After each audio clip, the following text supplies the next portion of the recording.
ये शिक्षा के क्षेत्र में जो जो कोविड के दौरान जो विभिन्न परिस्थितियां निर्मित हुई, उन्हीं को लेके आप लोगों ने आज चर्चा की।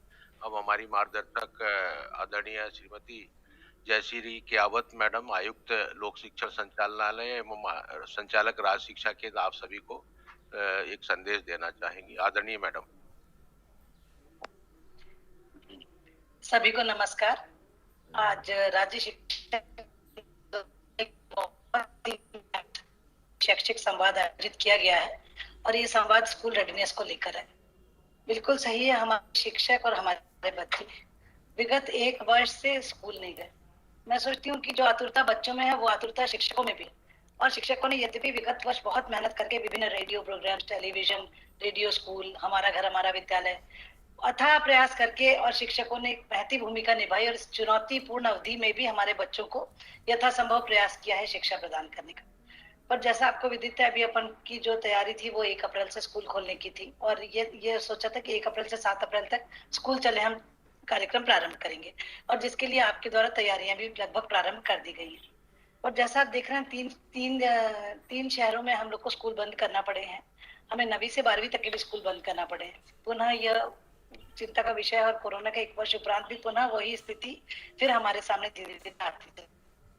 पर संभव है कि ये तीन शहरों में अगर सिमट कर रह जाता है तो बाकी प्रदेश अपने लिए स्वतंत्र होगा अपना कार्यक्रम को आगे बढ़ाने के लिए।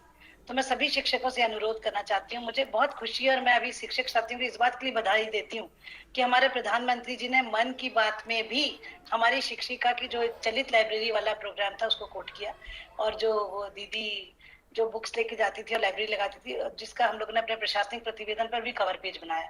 तो ऐसे कई सारे अनूठे प्रयोग हमारे शिक्षकों ने किए हैं और जिसकी पूरी मतलब राष्ट्रीय स्तर तक सराहना हुई है। इसके लिए मैं सभी शिक्षक साथियों को बहुत बहुत बधाई। पर अब हमें फिर से वही चुनौती हमारे सामने है, हमें इसी चुनौती को लेकर तैयार होना है। आपको बहुत विस्तार से यूनिसेफ और अजीत प्रेमजी फाउंडेशन ने आज जो समझाइश दी है बिल्कुल सही है। जो भय शिक्षकों के मन में था, बच्चों के मन में था, सबसे ज्यादा भय अभिभावकों के मन में। क्योंकि जब अपन ने 9, 10, 11, 12 के स्कूल खोले तो अपन ने देखा कि पेरेंट्स बच्चों को स्कूल भेजने अभी भी मेंटली प्रिपेयर्ड नहीं है, उनको अभी भी भय होता है। तो सबसे ज्यादा जरूरी है कि स्कूल में हम लोग को सारी तैयारी इतनी अच्छे से रखना है कि हम अभिभावकों को ये विश्वास दिला सकें कि उनका बच्चा स्कूल में सुरक्षित है। तो उसके लिए जितने भी हमारे कोविड के नॉर्म्स हैं, हमको इसको जो प्रोटोकॉल्स है उसको पालन करना होगा। सारे स्कूलों को तैयारी करके रखना होगा। तो ये सब कार्यक्रम हमें बिल्कुल स्कूल रेडीनेस रखने की बहुत अधिक आवश्यकता है। अभी देखिए, अभी 1 to 8 में क्या निर्णय होता है, 1 to 5 का अलग निर्णय होता है, 6 to 8 के लिए अलग निर्णय होता है, या जो भी निर्णय सरकार लेती है।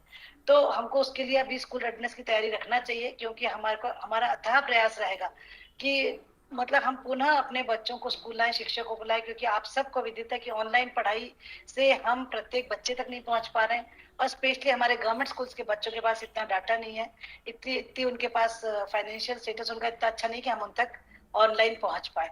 और जो ऑनलाइन बच्चे जो संपन्न घरों में पहुंच भी रहे, वहां भी दोनों तरह के बच्चे हैं, क्योंकि टीचर का मोटिवेट करने का तरीका, आई कांटेक्ट, 1 to 1, जब तक वो जो इमोशंस, फीलिंग्स, वो जो 1 to 1 अपन बात करते हैं वो हम इस ऑनलाइन सिस्टम में नहीं कर पाते। इसलिए मैं सभी शिक्षकों को कहना चाहती हूँ कि आप लोग सबसे ज्यादा जरूरी, मेरे शिक्षकों में आत्मविश्वास हो, शिक्षक निर्भीक होकर आगे बढ़ेंगे। आपने जैसा विगत वर्ष किया था, उन अनुभवों से आपको अच्छे से विदित है कि अगर हमको इस साल भी ऑनलाइन पढ़ाई कराना पड़ती है, यदि मान लीजिए, तो उसमें हम और क्या क्या सुधार करें कि हम ज्यादा से ज्यादा अपने बच्चों तक पहुंच पाए। एक तरीका ये है। और दूसरा, जैसा मैंने कहा कि अगर गवर्नमेंट कोई डिसीजन लेती है और 1 तारीख से हमको कोई भी कक्षा में या कई कुछ स्थानों को छोड़कर स्कूल खोलना होते हैं, तो ये जो रेडीनेस प्रोग्राम है इसको बहुत अच्छे से आप मनन कर लीजिए और इसको लागू करने की पूरी तैयारी रखिए और यथासंभव अपने स्कूलों में पूरा प्रयास कीजिए कि हम एक अच्छा एनवायरनमेंट दें, अभिभावकों को विश्वास जगाएं। बच्चे तो बहुत आतुर हैं स्कूल आने के, तो मुझे पूरा विश्वास है कि आप लोग के सहयोग से हम बहुत अच्छे से आज के इस शैक्षिक संवाद का भरपूर उपयोग करते हुए मेरे सारे शिक्षक आगामी 1 अप्रैल से अगर हमारे स्कूल खुलते हैं तो उनकी तैयारी पूरी रखेंगे।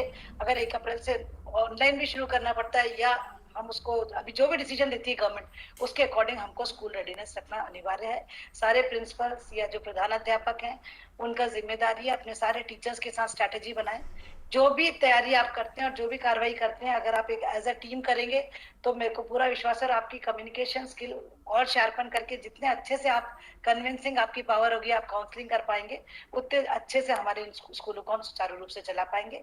सभी को पुनः यथासंभव अपन ईश्वर से दुआ करें कि ये कोरोना और ना फैले और 1 अप्रैल से हम स्कूल खोलने की स्थिति में हो। तो हमारी तैयारी तो पूरी होनी चाहिए ताकि हम अपने बच्चों को पुनः 1 साल बाद भी इस स्थिति में स्कूल बुलाएं कि उनका जो ये लर्निंग लॉस है, ये जो इतना बड़ा लर्निंग गैप एमर्ज हुआ है, उसको हम किस तरह से भर पाएंगे, उसकी जितनी टेक्निक्स, जो तरीके आप अडॉप्ट करना चाहते हैं, जो आपकी क्रिएटिविटी और जो आज आपने सीखा है, सबका भरपूर उपयोग करके बच्चों को स्कूल ला पाएंगे और सभी शिक्षक साथी तैयार होंगे, सभी बच्चे तैयार होंगे।